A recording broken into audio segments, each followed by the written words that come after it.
हो?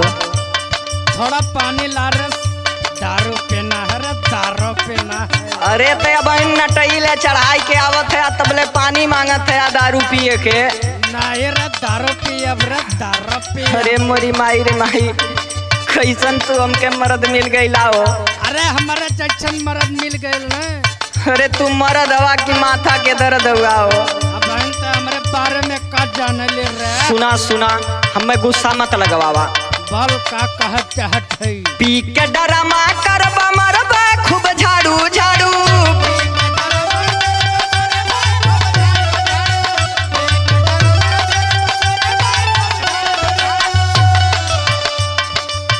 पी के डरामा करबा मरबा खूब झाड़ू झाड़ू। कैसन मिल गईला हमके भगवती गाड़ू।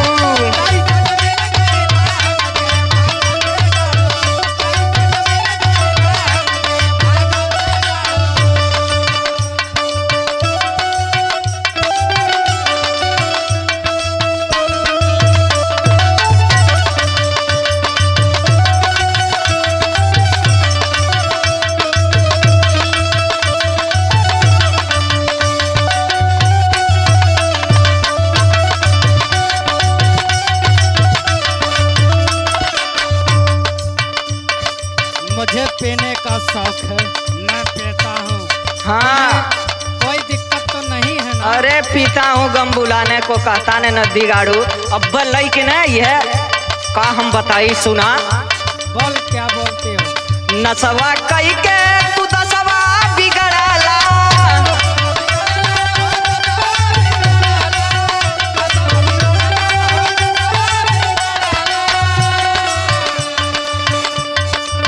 पगल के जैसन तू भेसवा बनवाला।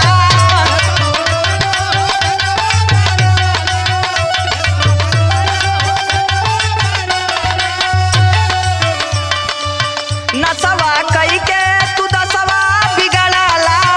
पगल के जैसन तू भेसवा बनवाला। चार गोल फुवन के लेके बनौला साढ़ू। चार गोल फुवन के लेके बनौला साढ़ू। कैसन मिल गईला हमके भगवती गाड़ू।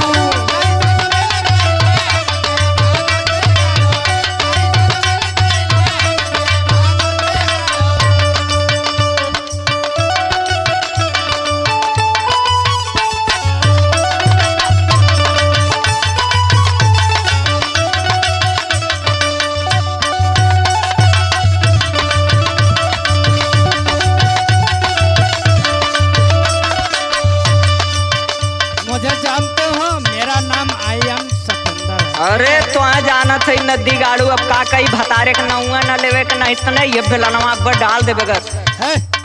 एकदम शांत रहा सुना।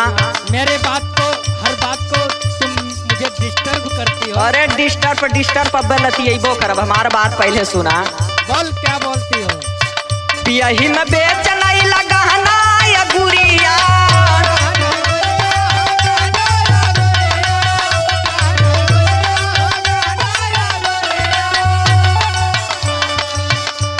तोहार बाप जवन चढ़ौले राने उ बेचबे कैला। हमरे नैहरों के जवन राल कुल बेचने उलाई रे माई। रेहन पे धई देला खेतवा की अरिया।